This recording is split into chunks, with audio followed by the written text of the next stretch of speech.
സ്നേഹമുള്ളവരെ, ഞാൻ ഇന്ന് ദൈവത്തെക്കുറിച്ച് തന്നെ സംസാരിക്കാനാണ് ആഗ്രഹിക്കുന്നത്. ദൈവം ഏകനാണ് എന്ന് അർത്ഥത്തിലെടുത്തുകൊണ്ട് പലരും ഏകാന്തത അനുഭവിക്കുന്ന ഒരു ദൈവത്തെയാണ് മനസ്സിൽ കാണുന്നത്. അത് ശരിയല്ല. God is not a lonely God. ദൈവമാണ് എന്ന് പറയുമ്പോൾ ദൈവം ത്രിത്വമാണ് എന്ന് നാം മനസ്സിലാക്കേണ്ടിയിരിക്കുന്നു. പരിശുദ്ധ ത്രിത്വം, പിതാവ്, പുത്രൻ, പരിശുദ്ധാത്മാവ്, അവർ മൂവരും കൂടി ഒരു ദൈവമാവും. അവർ അസ്തിത്വത്തിലും സത്താപരമായും അറിവിലും കഴിവിലും സ്നേഹത്തിലും മൂന്ന് പേർ ഒന്നാകുന്നു എന്നാണ് ആ പറയുന്നതിൻ്റെ അർത്ഥം. പരിശുദ്ധ ത്രിത്വം എന്ന് പറയുന്നത് മൂന്ന് പേരുടെ ഏറ്റവും പൂർണ്ണമായ ഒരു കൂട്ടായ്മയാണ്. ഇവിടെ കൂട്ടായ്മ എന്ന് പറയുമ്പോൾ അനന്ത സാധ്യതയുള്ള, അനന്തമായ സ്നേഹമുള്ള, അനന്തമായ അറിവുള്ള, അനന്തമായ കഴിവുള്ള മൂന്ന് വ്യക്തികൾ തങ്ങളെ തന്നെ പൂർണ്ണമായും സമ്പൂർണമായും പരസ്പരം ആത്മദാനം ചെയ്യുന്നു എന്ന് തന്നെയാണ് നാം മനസ്സിലാക്കേണ്ടത്. കൂട്ടായ്മയുടെ അന്തസ്സത്ത ആത്മദാനത്തിലാണ് ഇരിക്കുന്നത്. പിതാവ് തന്നെ പൂർണ്ണമായും പുത്രനും പരിശുദ്ധാത്മാവിനും ദാനം ചെയ്യും. പുത്രൻ പൂർണ്ണമായും സമ്പൂർണമായും പിതാവിനും പരിശുദ്ധാത്മാവിനും ആത്മദാനം ചെയ്യും. പരിശുദ്ധാത്മാവ് തന്നെ പൂർണ്ണമായും സമ്പൂർണമായും പിതാവിനും പുത്രനും പൂർണ്ണമായി ദാനം ചെയ്യും, ആത്മദാനം ചെയ്യും. ഈ പരസ്പരമുള്ള ആത്മദാനത്തിലാണ് അവരുടെ കൂട്ടായ്മ അല്ലെ കമ്മ്യൂണിയൻ ഇരിക്കുന്നത്. കമ്മ്യൂണിയൻ എന്ന പദമാണ്, കൊയിനോനിയ അഥവാ കമ്മ്യൂണിയൻ എന്ന പദമാണ് അതിന് നാം ഉപയോഗിക്കേണ്ടത്.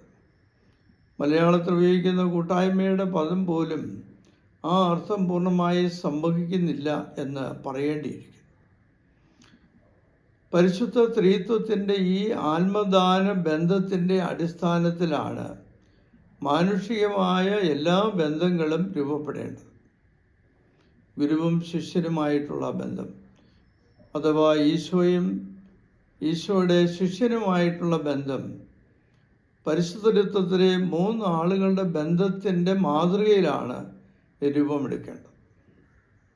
ഭാര്യ ഭർത്താക്കന്മാരുടെ ബന്ധവും ഇതുപോലെയുള്ള പരസ്പരമുള്ള ആത്മദാനത്തിലാണ് അതിൻ്റെ അന്തസ്സത്ത.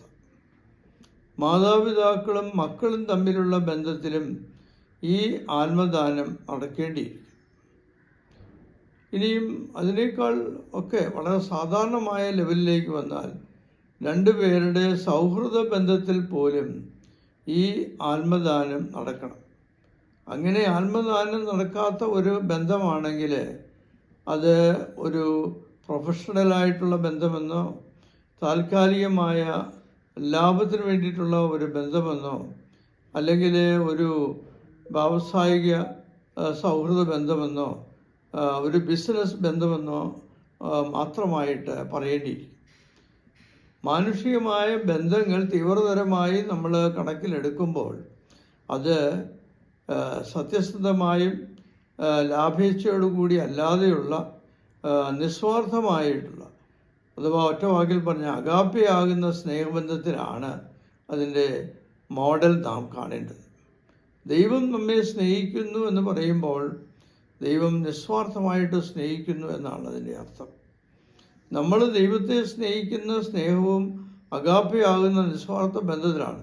നമ്മൾ എല്ലാം സമർപ്പിച്ചുകൊണ്ട് ദൈവത്തെ സ്നേഹിക്കും. ദൈവം നമ്മിൽ നിന്ന് നമ്മുടെ ആത്മാവിനെ അല്ലാതെ ഒന്നും പ്രതീക്ഷിക്കാതെ നമ്മെ സ്വന്തമാക്കാൻ ആഗ്രഹിക്കുന്നു. എല്ലാം ദൈവത്തിൻ്റെ ഭാഗത്തുനിന്ന് ദാനം ചെയ്യുന്നു എന്ന രീതിയിലാണ് ആ ബന്ധത്തെ നമ്മൾ കാണേണ്ടത്. അപ്പോൾ പരിശുദ്ധ ത്രിത്വത്തിൻ്റെ മോഡലിൽ നമ്മുടെ എല്ലാ ബന്ധങ്ങളും നാം ക്രമീകരിക്കേണ്ടിയിരിക്കുന്നു, കാണേണ്ടിയിരിക്കുന്നു എന്നാണ് ഒറ്റ വാക്കിൽ നാം പറയുമ്പോൾ മനസ്സിലാക്കേണ്ടത്. Thank you. 5 മിനിറ്റ് ഉണ്ടോ?